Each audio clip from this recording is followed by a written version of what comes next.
Oh yeah, a lot of grandkids. My dad was a Democrat and my grandfather, and so forth, and so we just were all Democrats. He worked hard to get a Secretary of State. He was on the road constantly. Nothing was given to him. He had a fair chance, and he worked for everything that he's done. He's done a lot of things that helps, I think, that helps the general public. He was determined to do his best. I'd like to tell you about my plan for the November election. But first, I want to tell you about my grandfather, Gene Adams. In case you've ever wondered what the G in my name stands for, I'm named after him. He's always been my role model. He's a man of the highest personal integrity. When I make decisions, I think about what Jesus would do, and if I don't know, I think about what Gene Adams would do. My grandfather is 87 years old. Both my grandmothers are still alive, one 85, one 84. They vote every election. I want them to vote this year, but I also want to keep them safe and enjoy more years with them. My grandfather told you I grew up in a family of Democrats. That's true. Until I was in my 20s, I was the only Republican. Starting as a teenager, before I was old enough to vote, I was working to help elect Republican candidates. In my home county, that was 88% registered Democrat. I've worked for probably 400 Republican candidates as a volunteer, a staffer, and ultimately an attorney for Vice President Pence, for the Republican governors, for the Republican attorneys general, and many others. I'll always be a loyal Republican. But now I don't work for the candidates.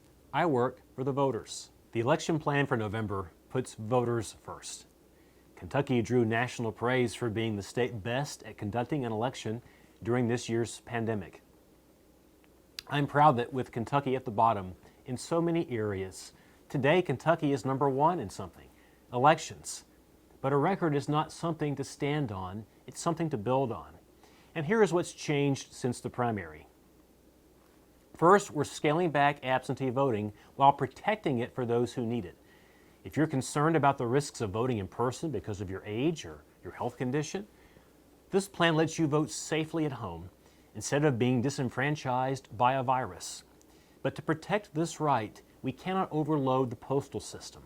This fall, the vast majority of voters will vote in person, but those who should not will not have to. Second, we're making in-person voting more available.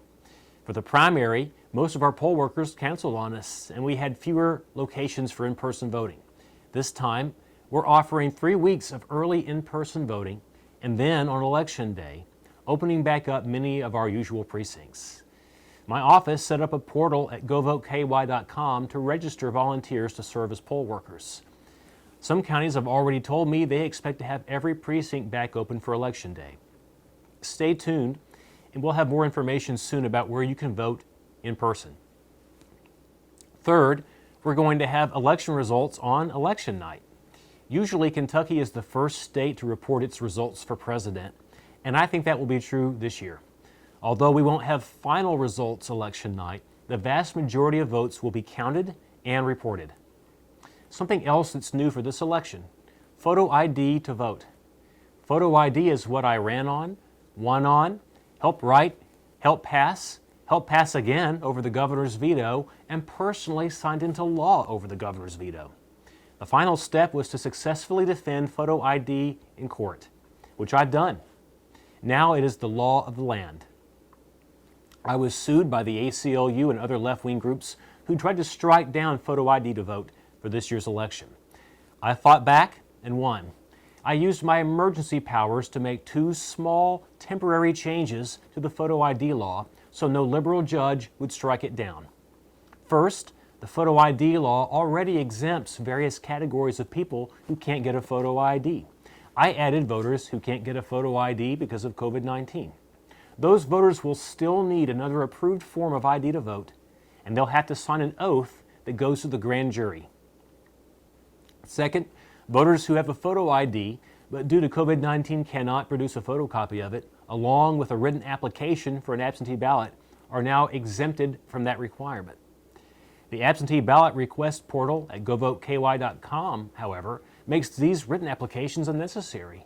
and the portal is linked to Kentucky's driver's license database for purposes of ID verification. So we will still have photo ID proof of nearly every voter in this election. Put simply, all this means, I've made it easy to vote and hard to cheat. Here's what this plan is not. Vote by mail the way they do on the West Coast. We aren't registering voters without their consent and mailing out ballots they didn't ask for. In fact, President Trump supports how Kentucky is handling its election. President Trump has said repeatedly that absentee ballots are good and he votes by absentee ballot. Today, America and our faith in and love for it are under attack. When I see our brave men and women in uniform defending our country and defending the freedom of people who despise the military and even despise our country, it reinforces to me that my job is to defend everyone's right to vote, to have their say in our democracy, whether I like what they have to say or not. My job is to protect your right to vote and everyone else's too. When I have to make a big decision, I look to my faith. If I made decisions based on politics or what would be best for myself, I would be unworthy of this office. My grandfather taught me better than that. Every day I do my best to make him proud and to keep you from regretting your choice, to pass over a candidate you knew and loved to put me in this position instead. Thank you for the honor to serve you, and please stay tuned for more updates on our election.